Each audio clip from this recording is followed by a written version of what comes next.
جنابو دا ماشوم چې تاسو ته ښکاري که نه دا زما وراره دی او تاسو ته پته ده چې لږ مزوب دی چې وشو نو د باندې جټکه راله دا خبره تر او تراله نو بهر کې به یو لږ شان نس درته کومه یو څو ورځې مخکې راته یوې مور رینګ کړی او یو بچنګی و داسې نو ډېر فریاد یې کړی یو قسم لکه نه ګورې داسې خلک نه داسې په کم کور کې دی که نه یقین په الله وکړه هغه کور څه دی هغه کور ډېر بختوري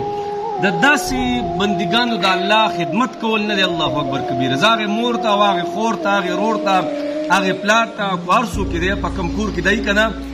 یقین په الله وکړه ستا ښه عبادتونو ته د داسې انسان خدمت دا نه رسي ګورئ ښه دې له الله لوی مقام ورکړی او یو روایت مې کتو چې داسې کسان نه دي داسې دا کم مذهبي یا لیوني وغیره قیامت کې به الله جل شانو دا کسان خپل ځان ته رانږدې کوي نو ته وایې د دوی چې کوم مقام دی نسه لاره که نه د دوی چې کوم مقام دی که نه نو الله به له کم مقام ورکوي د دوی په وجه باندې به بیا د مور او پلارو او چې څه خدمت کړی د هغې درجات به بلندېږي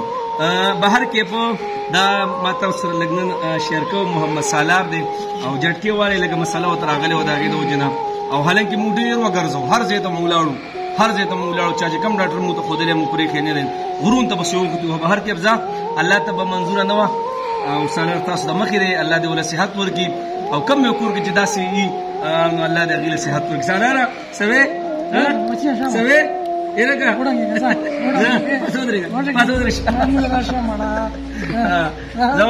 کم ځای کې چې داسې الله دې هغوی له صحت ورکړي صحیح ده خو د دوی خدمت کول نه دی الله اکبر کبیره په دې چې الله کم څه ورکوي که نه نو تاسو له به ښو عباداتو نه درکوي او د دې ماشوم د وجې نه زموږ ډېر قسمت بدل شوی کم کور کې چې داسې ماشوم وي نو د هغې ګورې زندګي الله بدلوي ښه که نه الله مو راته خوشحاله ساتئ داسې کسانو ته به زړه نه وښئ الله جل شانه بندګان دي پیدا کړي دي ستاسو ازمیښت دی ستاسو دنیا او د آخرت ګټه به انشاءالله د داسې ماشومانو په سر باندې ښه صحیح ده که نه؟ صحیح زه اوس بند که